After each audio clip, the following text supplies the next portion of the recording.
কুষ্টিয়ায় 6 জনকে হত্যা সহ মানবতা বিরোধী অপরাধের মামলায় জাসদ নেতা হাসানুল হক ইনুর বিরুদ্ধে প্রসিকিউশনের সূচনা বক্তব্য উপস্থাপন শেষ হয়েছে। পরবর্তী সাক্ষ্য গ্রহণ আগামীকাল সোমবার। এছাড়াও হাসানুল হক ইনুর রিভিউ আবেদনও খারিজ করেছে ট্রাইব্যুনাল 2। আজ আন্তর্জাতিক অপরাধ ট্রাইব্যুনাল 2 এর চেয়ারম্যান বিচারপতি নজরুল ইসলাম চৌধুরীর নেতৃত্বাধীন 3 সদস্যের বিচারিক প্যানেলে এই সাক্ষ্য গ্রহণ অনুষ্ঠিত হয়। ট্রাইব্যুনালের বাকি সদস্যরা হলেন অবসরপ্রাপ্ত জেলা ও দায়রা জজ মোহাম্মদ মঞ্জুরুল বাসিত এবং জেলা ও দায়রা জজ নূর মোহাম্মদ শাহরিয়ার কবির।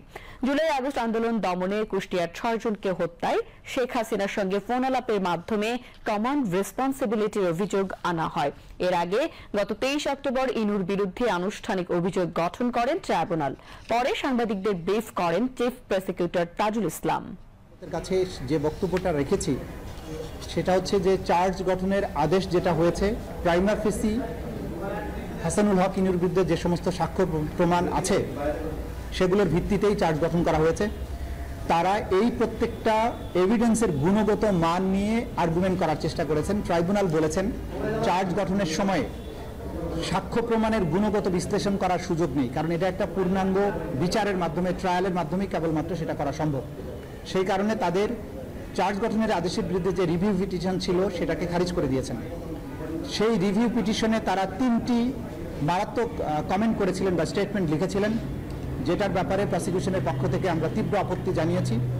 একটা হচ্ছে তারা এই সরকারের আইন প্রণয়নের ক্ষমতা, অর্ডিন্যান্স জারির ক্ষমতা, সেটাকে তারা বলার চেষ্টা করেছেন, এটা যথার্থ না।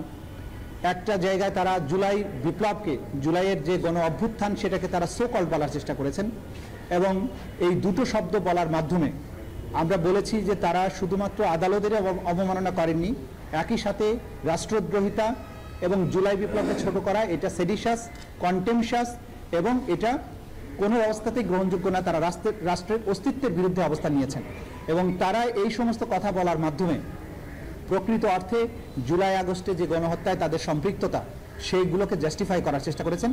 আদালত সেগুলো আমলে নিয়েছেন এবং তারা বলেছেন যে এই তাদের যে কমেন্টগুলো, সেই কমেন্টগুলোর ব্যাপারে আদালত তার অবজারভেশন, তার পর্যবেক্ষণ, তার আদেশের মধ্যে এটা থাকবে। আজকে সেই রিভিউ পিটিশন খারিজ হওয়ার পরে আমাদের যে সূচনা বক্তব্য অর্থাৎ ওপেনিং স্টেটমেন্ট সেটা উপস্থাপন করা হয়েছে আদালতে। আগামীকাল থেকে তার সাক্ষ্য গ্রহণ শুরু হবে।